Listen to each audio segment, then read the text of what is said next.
Buenos días, hermanos del rebaño, transmitiendo aquí desde nuestro templo, en Suba, anhelando en el Señor que podamos reunirnos prontamente, juntos en armonía, presencialmente todos aquí. En los últimos días estuvimos meditando sobre la crucifixión y muerte de nuestro Salvador, y nos quedó como un sinsabor, como un escozor de recordar todo lo que implicó para el Señor este sacrificio. Sin embargo, la historia no termina ahí. La nueva historia partiría del hecho de que Jesús resucitó, y es la celebración que tenemos en esta mañana. Sin embargo, tendría que decir que como celebración cristiana se queda muy corta, que como celebración y por la importancia que tiene en el Evangelio, se queda muy superficial. Es decir, comparado con el nacimiento de Jesús, al cual le dedicamos tanto esfuerzo y tanta meditación, es como desequilibrada frente a la porción de escritura que se le dedica en los evangelios y en las cartas. Dicho esto, entonces, quisiera tomar el texto de Primera de Corintios capítulo 15, porque Pablo está explicando la resurrección a los hermanos de Corinto y empieza de esta manera. Ahora, hermanos, quiero recordarles el evangelio que les prediqué, el mismo que recibieron y en el cual se mantienen firmes. Mediante este evangelio son salvos, si se aferran a la palabra que les prediqué. De otro modo, habrán creído en vano. Creo que es muy claro el versículo 2 en lo que plantea en esta versión, nueva versión internacional. Mediante este evangelio son salvos, si se aferran a la palabra que les prediqué. De otro modo, habrán creído en vano. Es decir, aquí dice que el entendimiento, en pocas palabras, el entendimiento del Evangelio y su práctica es, por supuesto, el entendimiento y la seguridad de la salvación. La salvación aquí no descansa como suele descansar hoy en día en una oración de fe o en un entender unos versículos o unas promesas, sino que la fe descansa o la salvación descansa en un entendimiento claro de lo que es el Evangelio y persistir y aferrarse a esa palabra que fue predicada y enseñada. Dice, de otro modo, habrán creído en vano. En esa introducción empieza a hablar entonces del tema de hoy. Dice, porque ante todo les transmití, del versículo 3 al 8, ante todo les transmití a ustedes lo que yo mismo recibí, que Cristo murió por nuestros pecados según las Escrituras, que fue sepultado, que resucitó al tercer día según las Escrituras, y que se apareció a Cefas y luego a los 12. Después se apareció a más de 500 hermanos a la vez, la mayoría de los cuales vive todavía, aunque algunos han muerto. Luego se apareció a Jacobo, más tarde a todos los apóstoles, y por último, como a uno nacido fuera de tiempo, se me apareció también a mí. Según lo que plantea aquí Pablo, y es que la transmisión lo que él recibió, eso transmitió. Y ese evangelio que transmitió, ese mensaje que transmitió, descansa en dos aspectos. Uno, el que Cristo haya muerto por nuestros pecados según las Escrituras. Y dos, que una vez que fue sepultado, resucitó al tercer día según las Escrituras. Si ustedes ven aquí, el encierro del Evangelio no está ni en el nacimiento de Jesús, ni siquiera en los milagros de Jesús, ni en las enseñanzas de Jesús, en ninguna de las parábolas, sino que está encerrado en la muerte, según la Escritura, y la resurrección. ¿Qué quiere decir? Que los otros elementos fueron importantes y por eso están escritos, pero lo esencial y el entendimiento esencial es la muerte y resurrección de Jesús. Entonces, ese planteamiento que también nos da el segundo punto que aparece en esta primera parte, y es que muchos que predicaron el Evangelio y que predicaron la muerte, pero también la resurrección de Jesús, estaban ahí con Jesús en el momento que sucedió. Y dice que no solamente fue los apóstoles que estuvieron con Jesús, sino que más de 500 personas tuvieron la oportunidad también de experimentar y ver a Jesús resucitado. Como Tomás, ver sus llagas y ver su costado tal vez traspasado. Pero más que eso, escuchar a Jesús, escuchar sus enseñanzas después del tiempo de padecimiento. Entonces, en estos 500 hermanos, en más de 500 hermanos, es donde descansa la veracidad de la resurrección de Cristo. Porque fue en esos 500 hermanos que fácilmente, cuando Jesús murió, hubieran permitido que el movimiento declinara o se fortaleciera. Y lo que evidentemente pasó es que el movimiento, la iglesia creció en gran número, a razón de que hubo varios de los hermanos que fueron testigos de las enseñanzas después de la resurrección. Voy a saltar hasta el texto, hasta el versículo 12, y voy a leer del 12 al 15. Y ahí menciona otros dos elementos importantes. Ahora bien, si se predica que Cristo ha sido levantado entre los muertos, ¿cómo dicen algunos de ustedes que no hay resurrección? Si no hay resurrección, entonces ni siquiera Cristo ha resucitado. Y si Cristo no ha resucitado, nuestra predicación no sirve para nada. Tampoco la fe de ustedes. Aún más, resultaríamos falsos testigos de Dios por haber testificado que Dios resucitó a Cristo, lo cual no habría sucedido si en verdad los muertos no resucitan. Entonces aquí hay que resaltar primero que estaba sucediendo en la iglesia, que se había filtrado enseñanzas que estaban diciendo que la resurrección no era posible. Una posible fuente de esa enseñanza era un grupo de judíos que desde el momento anterior a Jesús ya tenían la idea de que la resurrección no era algo que no era posible. Desde la Escritura tenían un fundamento de que la resurrección no era viable. Y esos hermanos o esas personas se habían filtrado en la iglesia y empezaron a transmitir esta misma enseñanza. Y otra fuente de esta enseñanza es el pensamiento griego, que llamaba a reevaluar todo. Entonces algunos creían, algunos entendían la resurrección y se afirmaban, pero otros un poco más racionales reevaluaban esos principios, y también habían llegado a veces algunos a ser creyentes. Entonces Pablo deja claro que cómo es que algunos de ustedes hablan y dicen que no hay resurrección, si cuando se les predicó el Evangelio se les habló de un Cristo resucitado. Entonces lo que Pablo les pregunta es, ¿cómo llegaron a entender la fe entonces, si desde un principio era claro que Pablo les había explicado la resurrección? ¿Y cómo llegaron a afirmar que Cristo era el Señor? Entonces, el segundo punto que quiero resaltar de estos versículos es que si Cristo no hubiera resucitado, vana sería la fe, vana sería la predicación. En su orden, vana la predicación, vana sería nuestra fe. Que si Cristo no hubiera resucitado, entonces lo que ellos estarían diciendo sería una mentira, sería absurdo.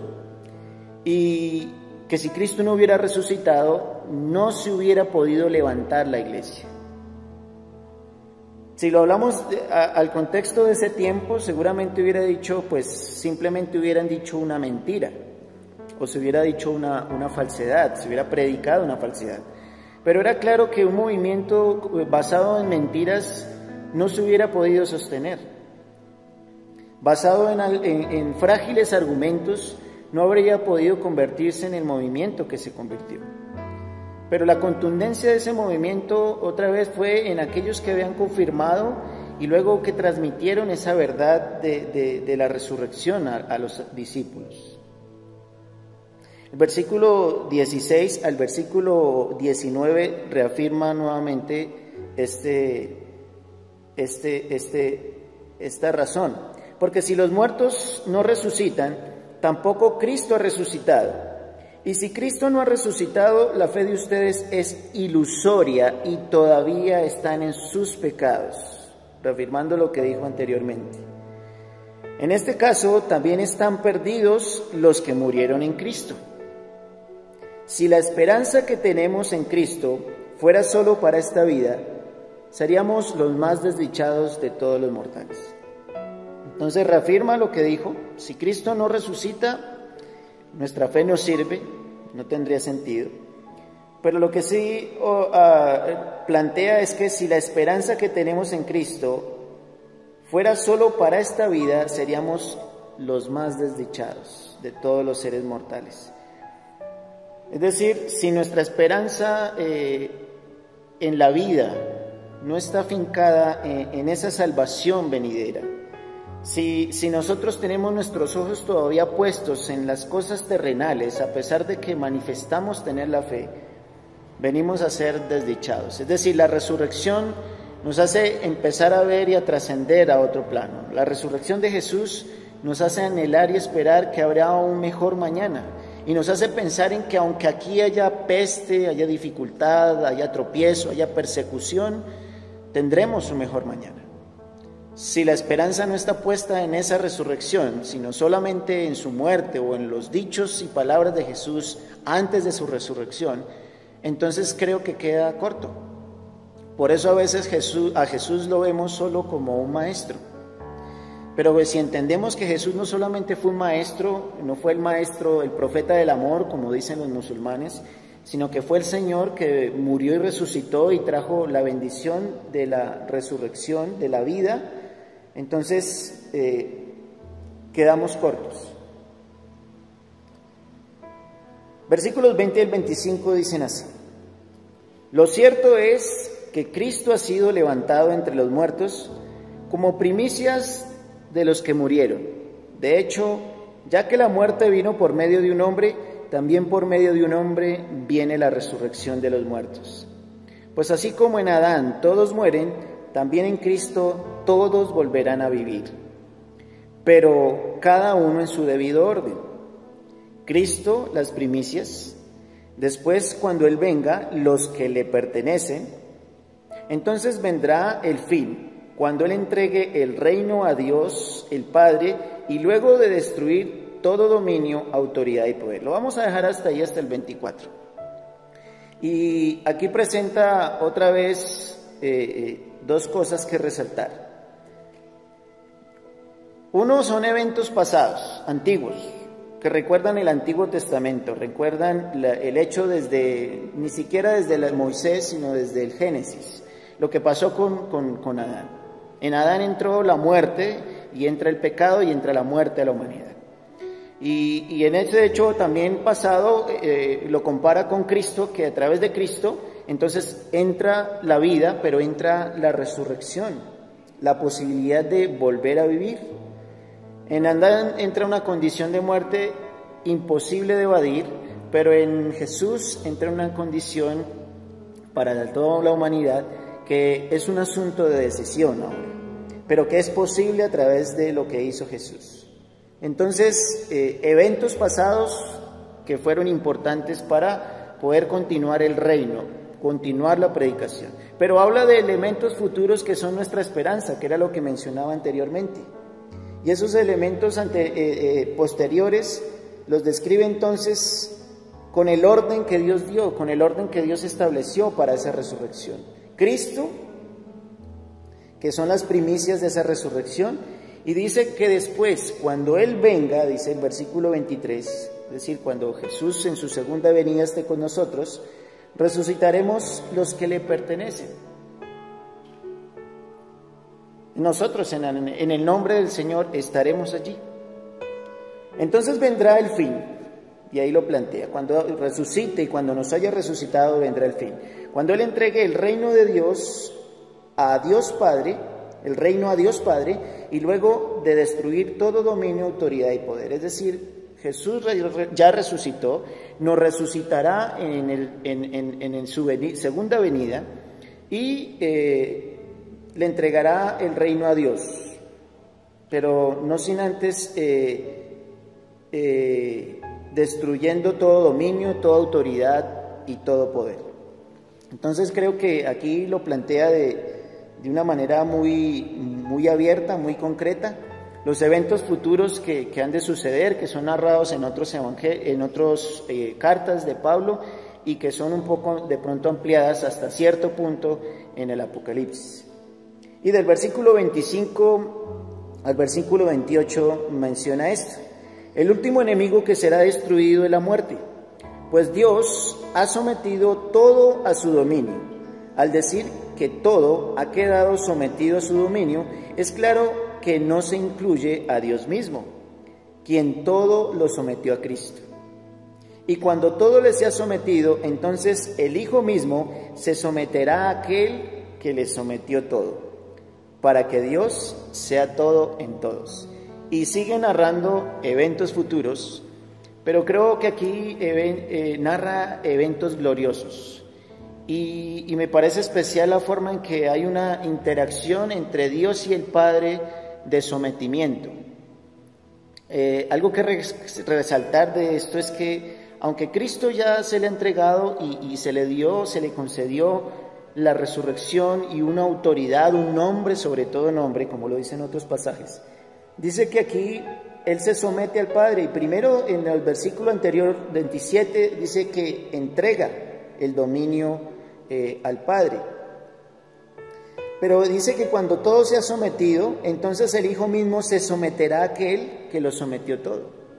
Entonces Jesús en vida, mientras que estuvo en la tierra, se sometió al Padre hasta las últimas consecuencias.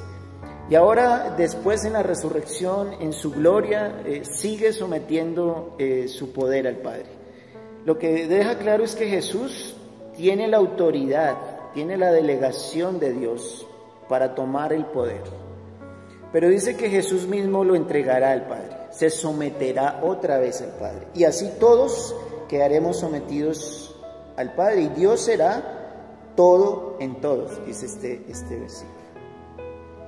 Y la última franja de esta enseñanza que habla de la resurrección es que dice así: si no hay resurrección, ¿qué sacan los que se bautizan por los muertos? Si en definitiva los muertos no resucitan, ¿por qué se bautizan por ellos? Y nosotros, ¿por qué nos exponemos al peligro a todas horas? Que cada día muero, hermanos, es tan cierto como el orgullo que siento por ustedes en Cristo Jesús, nuestro Señor. ¿Qué he ganado si solo por motivos humanos en Éfeso luché contra fieras? Si los muertos no resucitan, comamos y bebamos, que mañana moriremos. No se dejen engañar. Las malas compañías corrompen las buenas costumbres. Vuelvan a su sano juicio como conviene y dejen de pecar. En efecto, hay algunos de ustedes que no tienen conocimiento de Dios. Para vergüenza de ustedes lo digo. Entonces aquí hay también dos y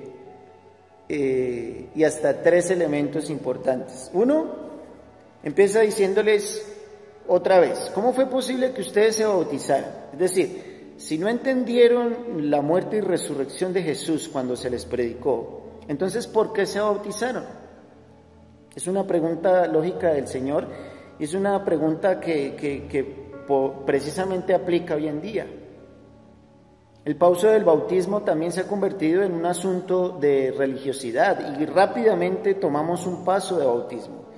Pero lo que está diciendo acá es que hay que tener un entendimiento por lo menos general de qué es la muerte y resurrección. Y eso implica a veces tiempo, implica demorarnos un poco en meditar y decir hasta qué punto estoy convencido, para que luego no genere inquietudes y dificultades. Entonces les pregunta, bueno, si se bautizaron, entonces ¿cómo se bautizaron si no habían entendido que Jesús, y si no están de acuerdo que Jesús resucitaba? Y dice el 30, ¿y nosotros por qué nos exponemos al peligro a todas horas? Es decir, ¿por qué razón creen que Pablo y los apóstoles estaban expuestos constantemente al martirio? ¿Por qué creen que ellos se arriesgaron a morir? No se arriesgaron a morir por una mentira. No se arriesgaron a ser apedreados, a ser encarcelados y a ser vituperados por una mentira. No tendría sentido. Y a través de la historia, si la resurrección de Jesús no hubiera sido posible o fuera simplemente un argumento religioso o de un pequeño grupo de personas, no hubiera tenido el efecto que tiene y ha tenido a través de la historia. De los miles de mártires que han sufrido en momentos de verdadera persecución, en momentos de verdadera angustia, y que han llegado a la muerte por el entendimiento de lo que Cristo hizo por ellos. Entonces Pablo lo presenta así y lo presenta de una manera muy abierta. Si Jesús no hubiera resucitado y si no he ganado nada con esto, si son motivos humanos que luché en algunos lugares, entonces, como lo planteaba Isaías, comamos y bebamos que mañana moriremos. Es una expresión que está narrada en Isaías y era una realidad. La gente vivía de esa manera y es la forma en que, como muchos hoy en día han decidido vivir. Cuando están lejos de Dios y sin entendimiento, comamos y bebamos que mañana moriremos. Y entonces, si Jesús no hubiera resucitado, daría el mismo argumento. Comamos y bebamos que mañana moriremos. No tendría otra vez sentido la fe. Y termino entonces con estos últimos versículos que son nuevamente pertinentes para nosotros. No se dejen engañar. Las malas compañías corrompen las buenas costumbres. Un buen dicho. Vuelvan a su sano juicio como conviene y dejen de pecar. En efecto, hay algunos de ustedes que no tienen conocimiento de Dios. Para vergüenza de ustedes lo digo. Entonces, así termina la explicación de Pablo, el entendimiento de Pablo brevemente de la resurrección. Él en otros pasajes amplía un poco más este asunto y lo presenta, pero me pareció pertinente ponerlo en esta mañana como un entendimiento para nosotros y un replanteamiento de lo que para nosotros es importante. Y creo que la resurrección del Señor es un hecho central y nos falta darle mucha importancia, nos falta darle mucha fuerza, mucha contundencia a nuestra celebración. Debería ser mucho más que la Navidad. Para consideración de ustedes lo dejo, mis hermanos. Dios les bendiga.